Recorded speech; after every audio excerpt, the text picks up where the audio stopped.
Hello, everyone, and welcome to Secrets in Medical Device Sales, brought to you by the Girls of Grit. It is Lisa and Cindy here, and we are doing something a little impromptu. So this marks our first anniversary of our podcast. One whole year, 52 episodes. We did it. Can't believe we did it, but we did. So in celebration, we are popping bottles. So we are actually, if you guys are watching us on YouTube, you'll see us do it. If you're just listening in, we are legit opening up champagne bottles as we speak. Hopefully Cindy or I don't pop the bottle thing in our eye, which is like my fear of all fears is like, oh God, it's gonna pop. So let's see. This is in my house, my office. There's mine. Almost struggling. Oh, did you hear that? Was a good one. I did. It was worth the struggle. I Okay, did. now to you, Lisa. I am pouring this cold. Oh, it's all bubbly, and I see the little bit of, it's almost like steam because it's hot outside, and this is cold. Oh, nice. Oh, nice. And Cheers, if any Cindy. one of you is out there listening, feel free to go pull up a bottle and cheers with us because the more the merrier. This is a champagne episode. Yes, it is a champagne episode. So cheers, Cindy, to our first year. Cheers. And to all of our Cheers. listeners, thank you so much for tuning into us and giving us all your feedback and writing into us. We so have loved this year. Our guests have been amazing. We've really learned a lot over the course of this year, haven't we, Cindy? Yes, but you know the whole thing with cheers, once you cheers, clink, you have to drink. Ready? That's Clink. I heard it's bad luck otherwise. It has been such an amazing year. You know what I think the funniest part is? I think what's been fun for us is just how much every day we just, not every day, but we change. We start with this, oh, we think that's good, or oh, that's not. But we just really want to thank all of our listeners because some of the direction we changed has been when you write into us and you ask us for specific things to talk about or give us good feedback, then we know where to go. And so we're really excited. And so today, as you notice, if you're watching us, we are not wearing headphones today. And what else do you notice, Lisa, about our picture? Well, we have the same exact background now, so and no mics. So Cindy and I decided that since we can't always be together because she lives in Virginia and I live in Florida, we are going to share the office space together. So it looks like we're together, even though we're not. Not always, anyhow. So yeah, It's so our champagne. yeah, well, we are sharing champagne. I know. It's so great. So we should do this on every episode, by the way. Oh, I know. I'm liking this yearly idea. Problem though is that I'd probably drink like half the bottle and then I wouldn't be making any sense. So Oh, I know. Yeah. So we will get on with it. We want to thank you Yes. all for joining us and celebrating this year with us. I'm excited about today because that's great. yes, today's topic is cold calling. So now, you know, it's a big thing. Somebody might ask, what is cold calling? How do you do this? How does this relate? It is something very, very, very common when you're a medical device and something that you need to be good at, right? Yeah, I feel like it gives me like the chills to think about cold calling. I mean, let's be honest, Cindy, nobody likes to cold call. No Oh, one God. wants, whether you're picking up the phone and you're making a phone call, you're calling somebody for the first time ever and you have a sales job over the phone, like telesales, or you're emailing them, or you're texting them, even though you really shouldn't be texting them, or you are in our world going and meeting with them for the very first time face to face. Nobody likes a cold call. And the truth is before we even define it, I think one of the reasons why we don't like it is we're putting ourselves out there. I mean, we're like opening ourselves up to be totally shut down. And then Yeah. people You know to what say, you're doing? You're signing up to go to middle school again. Everybody go be the first, be the first day of middle school. Go find your locker, figure out how to do this. No, nobody, but the few people get lost in the hallway. That's cold calling. Now, it is if you let yourself feel that way, right? So we want to make sure after this little champagne half hour with us that you won't feel that way. You don't feel like middle school. You won't feel scared, right? Yeah, exactly. So she and I, we always love to give you guys a little bit of background. We like to look things up. We like to do a little bit of data search before we just start going off on our tangents of stories. At least I know I do that often. So Cindy, I'm going to let you read the definition of a cold call. And then I think both of us separately are going to tell you guys what we kind of think cold calling means to both of us separately, because the way I perceive cold calling can look a little different, I think, sometimes than Cindy. We'll give examples of that. Absolutely. And so, just to be in the very factual part of this conversation, cold calling is a sales technique. And it's where salespeople will call, whether it's different customers or different businesses, but these people have no idea who you are. And they may or may not even have ever heard of the product you have or what you're offering. So it's where you go reach out to potential customers, like Lisa said, phone, email, and you're really generating leads to set up future appointments to ultimately make a sale. But the cold calling is the very beginning, but it requires the hard part is, well, the hard part, but where we talk about the fear and all is that the salesperson individually will have to introduce themselves, their product, and then see if they can pull that into a conversation that will explore future opportunities that ultimately may end up in a great relationship and purchasing a product and working with a customer. So it's really exciting. But then when you think about that logistically, what does that look like in medical device? And what are we talking about? How do we target? What do we do? And how do we make this not a fearful part, but such an essential, great part to grow our business?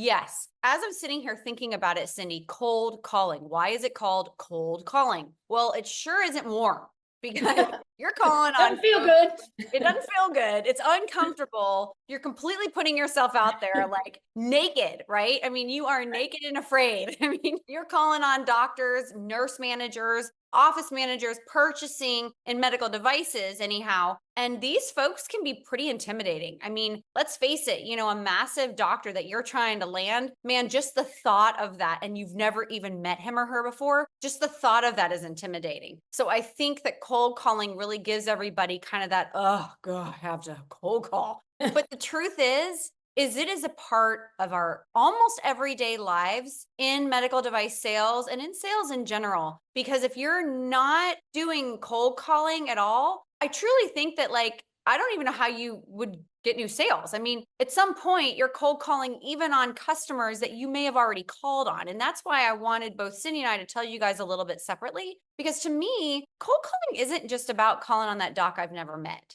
which I do a lot.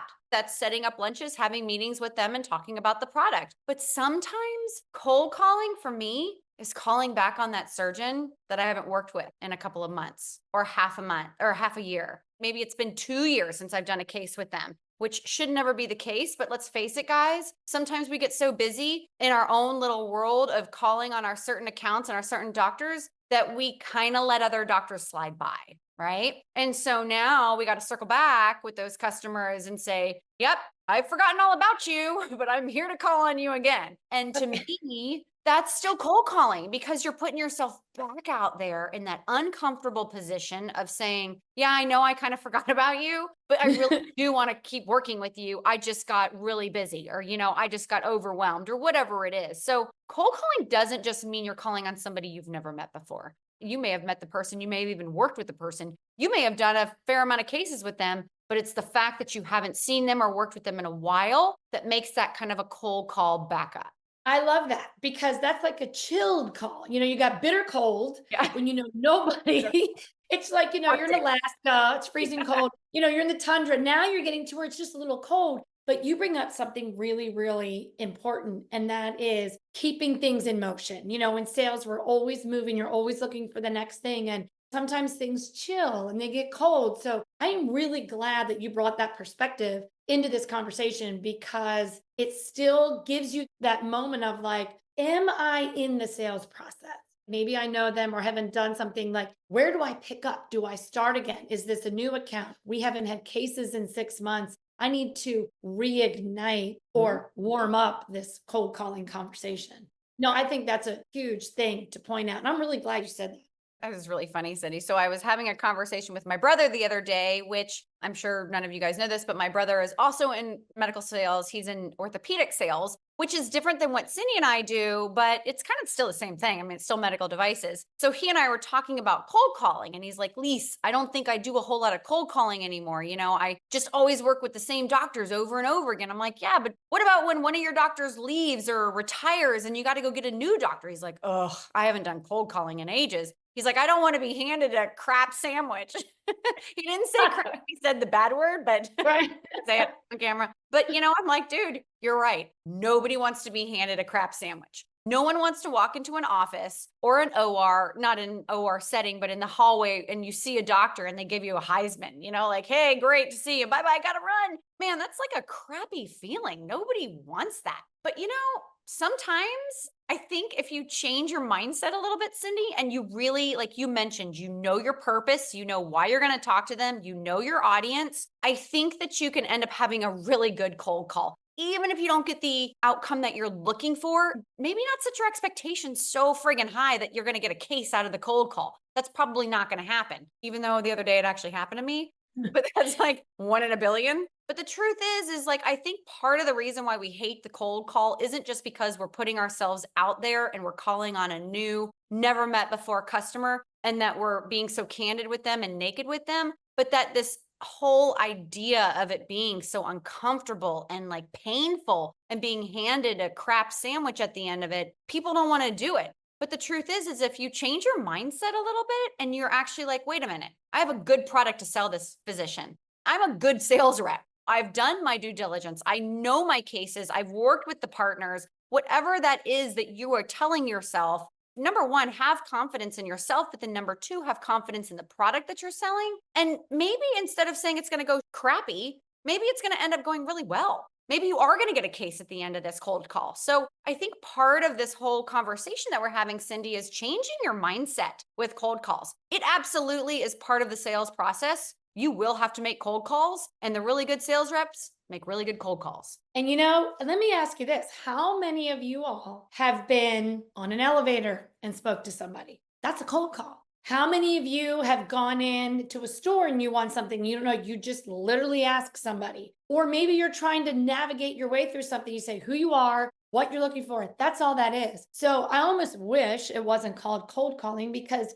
to your point, I think the name of it, labeling it, makes it sound like this is so hard and it's going to be awful. It's going to feel bad. It's really just a cold, meaning new conversation. But how many times have we gotten in new conversations that are very exciting and very good? Even when you meet people, you're like, oh my gosh, I'm so glad I said something because now I met this person. It all helps with networking. You really said something earlier about confidence. So really, cold calling is just a plan of a cold conversation that with confidence you can deliver great. You're just planning it with customers. So many times we naturally do cold calling and we don't even realize it. But when you make it a monstrous thing, then it's like human nature. Path of least resistance is easier, right? It's easier to jump into a warm tub than a cold tub. It's easier to have a conversation with people you know. It's like, I don't know if anybody watched that show years and years ago, Cheers, and the beginning song is sometimes you want to go where everybody knows your name. Well, that's great because we all love that. But now, after you cold call with them, and if this goes well, think about it. There'll be somebody who will know your name and they'll be comfortable and you're just growing where you are. So you mentioned how sometimes it might be a good time, good conversation. So I'll tell you about one cold calling situation I did once. So I was at a hospital where I was brand new. We had zero business there and I was driving by it and had to be there for a different reason of a different product, but I walked up. I literally just tried to find the service, the specialty that I'm in. I looked for their offices and I just walked in and asked the front desk, hi. And I explained who I was and who I was with, that I was looking to set up a meeting with the surgeon regarding these products. And she said, oh, we have a brand new surgeon. I don't even have a card yet. He came in 5 days ago. He was the chief of all of this division as well. And so she writes it down because he didn't even have a card yet. I emailed him a simple, again, cold call email introduction, but it was great that I was able to say, hello, Dr. So-and-so. I was at the hospital today and I got the name of the lady at the desk. I think it was like Mary. And I said, Mary at the front desk gave me your contact information. I think I said that first in the email. Then I said, my name is, and I would like to meet you sometime for discussion available. And he wrote back that day very nicely. Oh, hello, Cynthia, exclamation point. Nice to meet with you. I'd love to meet with you. When can we? And we set it up. And it was as simple as that. But something to think about, cold calling, any way you can make it warmer. So, for instance, by me saying, Mary at the front desk gave me your information, not just like, hey, I randomly Googled you and stalked you and found this email. No, it's that I made a relevant step in the right direction to get your information. So, even if it's like, if you work for a medical device company that has other branches of divisions, you may call one of your coworkers on that side and say, hey, do you know this doctor? May I have their information? And can I say you gave it to me? Because sometimes when the doctor opens, oh, Lisa Rhodes gave me, oh, I know Lisa. Okay, so who is this person? All that makes cold calling a little bit warmer, yet it's cold because I've never had a conversation with them before. You just covered so many things, Cindy. So I love that you use the name of Mary that gave you the card because that automatically gives you credit. Like you're pulling on credibility already because you're name dropping somebody that they know and that person was kind of important, right? So they feel a little bit more comfortable. And then you followed up with kind of the way that you approached it. And I think what you did right there was perfect. I think that when you come prepared for a cold call, even though it's a quote unquote cold call in people's minds, they think it's like, I don't know, shooting darts out in the darkness and hoping that one sticks and hits the target. It's not like that at all. Cold calling still has to be strategic. You still have to be very spot on with what you're looking to accomplish, even if that accomplishment or that goal is just as simple as, I want to set up another meeting. I want to now get into your office to talk to you because maybe you only had that 5-minute elevator pitch, like you just mentioned, and now you want to get into their office and talk to them for 30 minutes. That in and of itself is a goal that you're looking for with cold calling. Cold calling doesn't always need to be you're going in completely carte blanche and you're hoping for like a grand finale of an event. You're not. You're just trying to look to get to the next step. In your case, Cindy, you were looking to meet with that chief at some point in his office, and then we'll see where it goes, right? He may tell you, hey, Cindy, your product sounds amazing. Give me a couple months to get into my position, right? Let me start to really figure out where I'm at and everything with the hospital. And then you and I will talk about getting it into the hospital committee. That's still a step in the right direction. That's still a win, and it's still a cold call. So I think that sometimes we put these, like I mentioned before, these grand expectations on a cold call when it doesn't really need to be anything more than, can I get that next meeting with you? Or can we have lunch or dinner or whatever it is? It doesn't have to be grandiose. And I think that's really important that you're strategic with your cold calling. Yep. And actually, before we get into some very simple tips that we're going to give you all to arm yourself when you go out to do your next cold call, I think it's really important that we kind of just recap what we had said prior about why this is so important. In medical device sales, you always have to be building more and building more. And I think I just wanted to say that again to really emphasize that you're always targeting new people, or if you can't put all your eggs in one basket, because that's just really asking you to have the basket tip and fall and that's it. And they're all going to crack.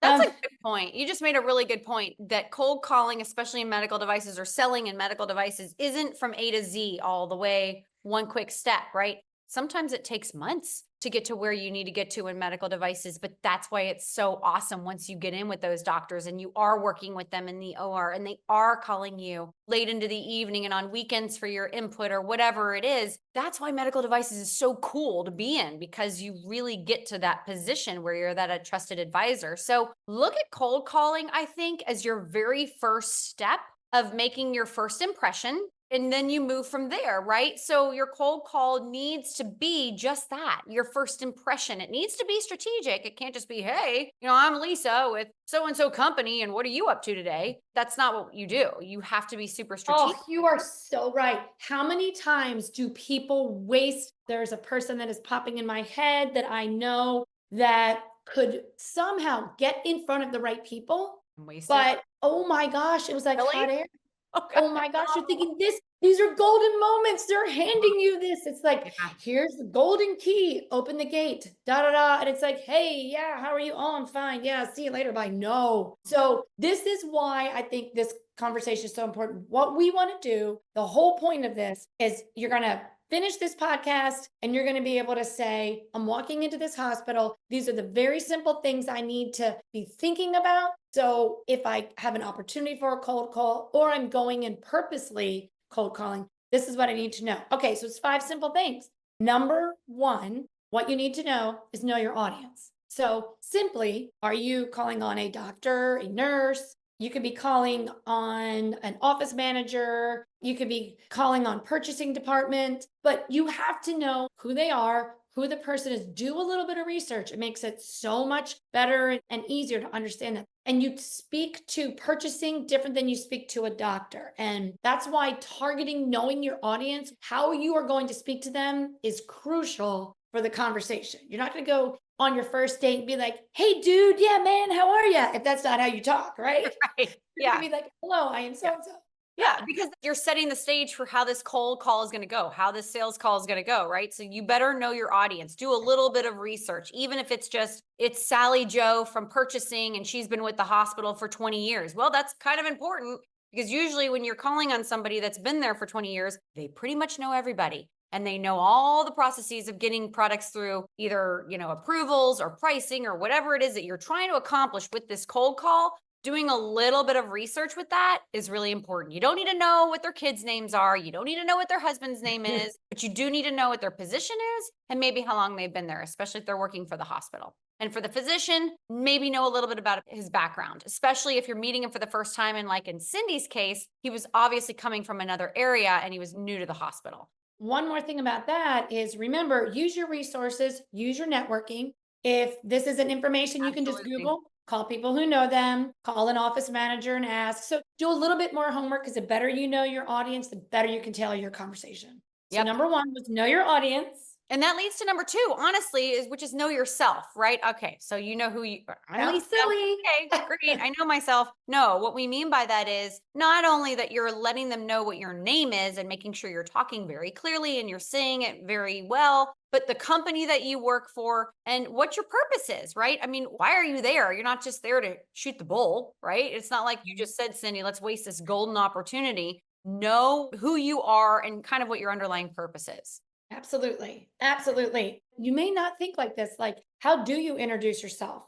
Maybe you never really thought about it, but clearly think about it, Good practice point. it, and it's so much easier when you practice. So Good then point. number 3 is know your products. So let's say you cover a multitude of products. I mean, know your product sounds kind of silly, right? Well, is it or is it? Because let's say you have like 5 products and 4 of them you do all the time. You're like, I'm going to go cold call this person, but the product that you're talking about, maybe you don't do that much with it. Maybe you haven't looked this up in a while. Pull up your resources, read the information, have it all top of mind should there be a question. Now, granted, this is just a cold call. You may not even get into that, but you need to be able to succinctly define what it is, what it does, and how it will help them. This is sales. Remember, it's always what's in it for them. So if in your very, very short cold calling, maybe it's, hey, maybe you and I can have a conversation on how we help patients do XYZ. That's simple. You bring up a really good point. I was thinking about this really quickly on knowing your products.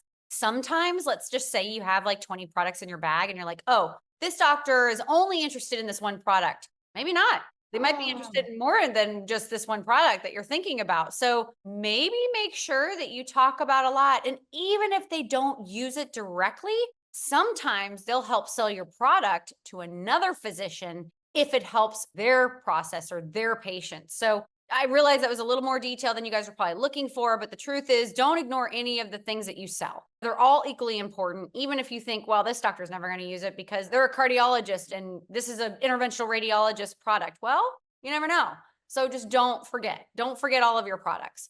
The next thing is kind of know your approach. So in medical devices, more than often, even though in your case, Cindy, yours was an email, but in more cases than often, it's usually the approach is the face-to-face cold call. What we're talking about is the not means of transportation, but what mode are you using to do your cold call? Are you picking up the phone and calling them? Probably not in medical sales.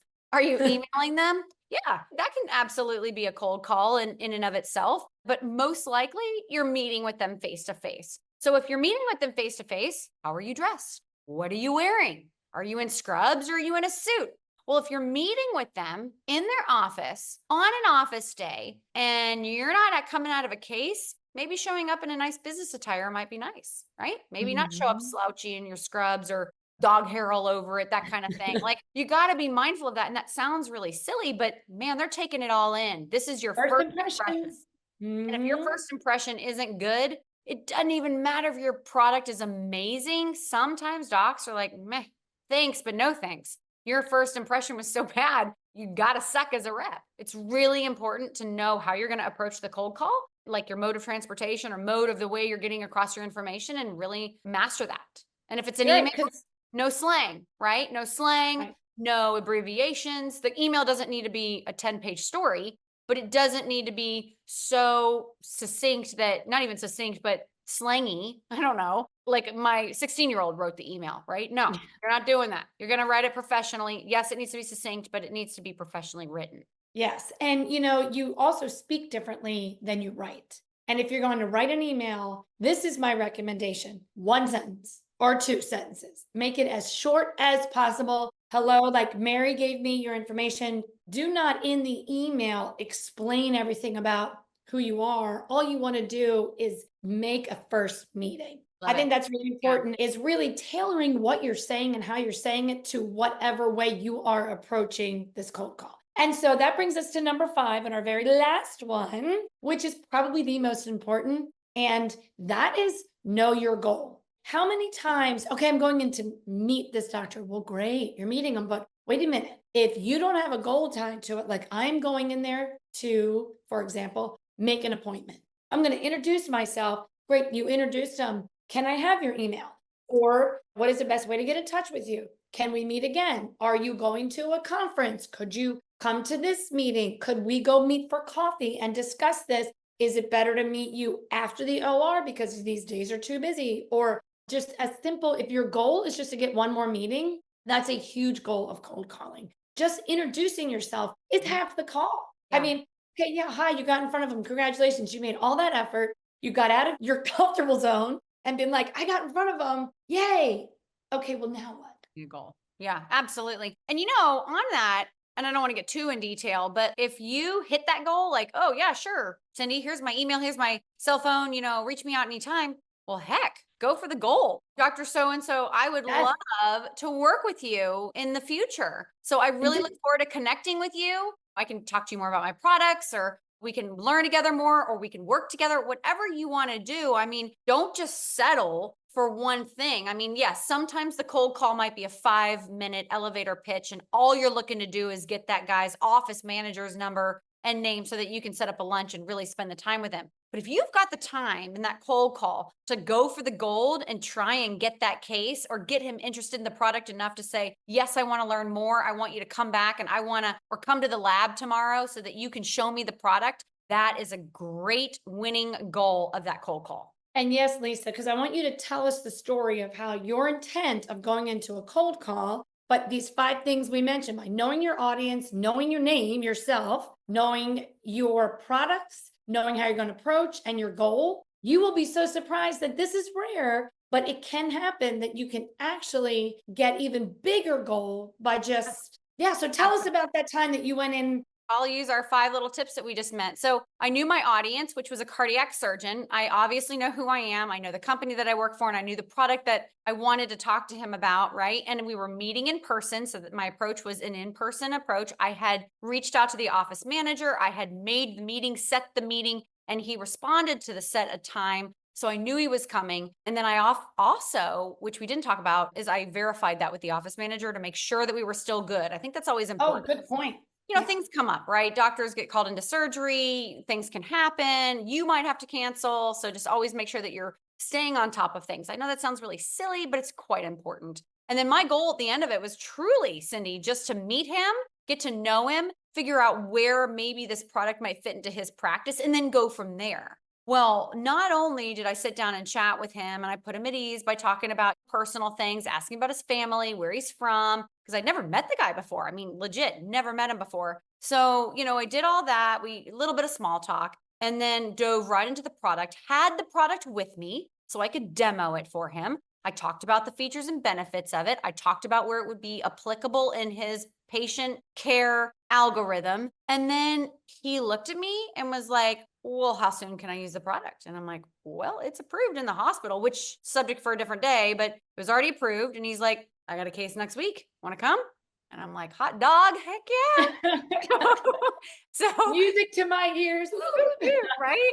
Clink, clink on that. So I'm like, absolutely, I'll be there next week, Dr. So and so. I will be there with bells on. And he was like, okay, great. I'll have my nurse send you the information on the case. You can work on the case, bring the right product. And it was legit one of the best cold calls I ever had. And I actually was telling my brother that, Cindy, to wrap this whole thing up with the story Oh, about my. yeah. So I'm like, dude, it's not always going to be a crap sandwich. Sometimes Very good. gonna be a friggin' massive golden egg on the plate handed to you, and you're just gonna say, thank you, give me another. What's that long? What was it? The Subway commercial, the 6 foot long Subway or the sandwich, whatever it was, whatever. I don't That's know. what you need. Yeah.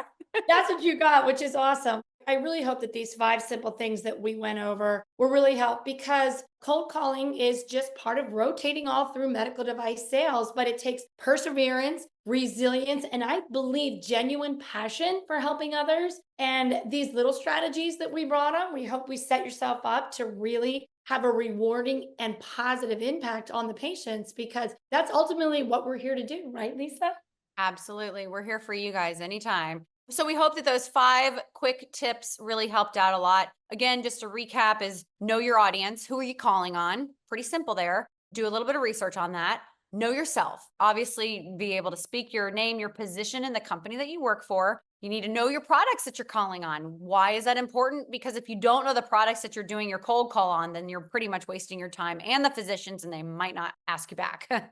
Number 4 is know your approach. How are you cold calling? Are you emailing and what does that email look like? Or is this in person? How are you dressing for that? Are you doing all the right steps to make sure that that one-on-one meeting with the physician or the nurse or the purchasing manager is going to go as well as you want it to go? And then at the end of the day, have a goal. And if you make that goal a little small, maybe have a backup goal and have that one be bigger, right? Like ask for the case, ask for the buy-in, whatever that is. So those 5 little tips we think should get you guys well on your way to not maybe being so scared of cold calling and the water might not be so Arctic cold.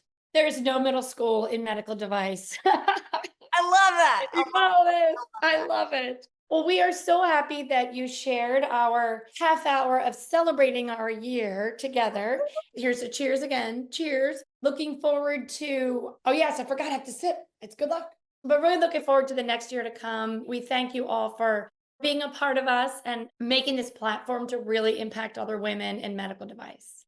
So, the call to action for today is actually quite simple. We want to keep you motivated, refining your skills all the time, and be ready to embrace any opportunity that comes your way.